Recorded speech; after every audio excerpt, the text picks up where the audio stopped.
Hi friends, రైతులకు నమస్కారం.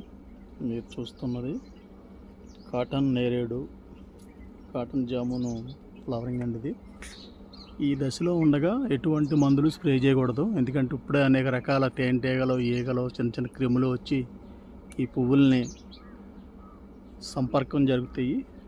ఆడపూలు మగ పువ్వుల్లో కలయి తిరగడం వల్ల సంపర్కం జరిగి పళ్ళు ఎక్కువగా నిలబడే అవకాశం ఉంటుంది. ఈ స్టేజ్లో ఉండగా ఎటువంటి మందుని కూడా స్ప్రే చేయకూడదండి. పువ్వులు ఓపెన్ అవుతున్నాయి కాబట్టి మనం వాటికి అవకాశం కల్పించాలి. స్ప్రే చేస్తే మళ్ళీ రావాల్సిన ఈగలు, తేనెటీగలు ఏవి రావు. కాబట్టి ఎవరు కూడా ఈ స్టేజ్లో స్ప్రే చేయొద్దు.